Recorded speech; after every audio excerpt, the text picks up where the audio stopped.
Well, back with another Dynodaze video, and as you can see, we've got a modified Ep3 in the house today for a map on a K-Pro ECU.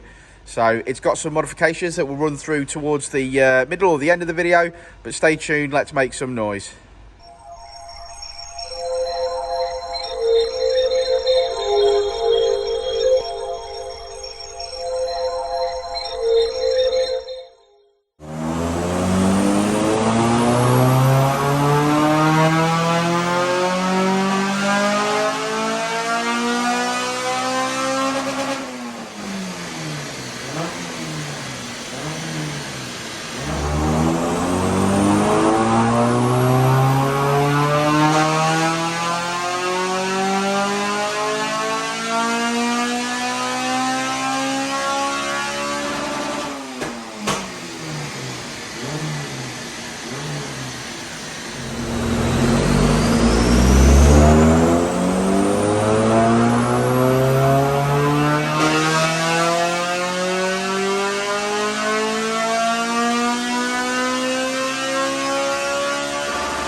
Well, good morning from Dynodaze. Tuesday.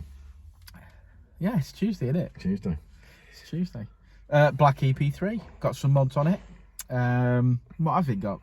It's got a Tegua leaf eater on the front of it. Yeah. A Skunk 2 Pro Series inlet manifold. I think it's got a Jap speed or a Tegua 4-to-1. We're not sure which, because it doesn't say on the form. It just says 4-to-1. And then a custom 2.5-inch exhaust.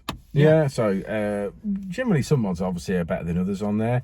As you're very well aware, the letterbox, airbox, or leaf eater, as Dan's going to affectionately call it now, is not our favourite. But we've seen them make power, so it shouldn't necessarily be a problem.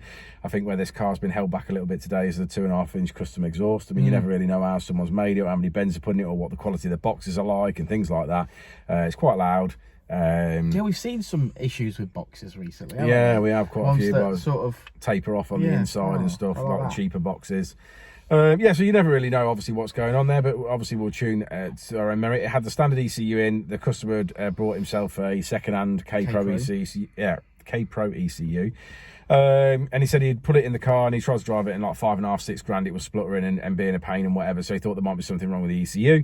So we said, well, all we'll do is we're not going to use that ECU anyway. Well, obviously we will use the ECU, but we're not using that file anyway. We'll start again. So we did that. Run through the map, no problem. Didn't have any issues with the car, coughing and spluttering or otherwise. So I'm assuming that maybe it was mapped, for a different set of injectors on a different car. You never really know. It was reader Vtec, so you don't know what was on the ECU, what it was set up for.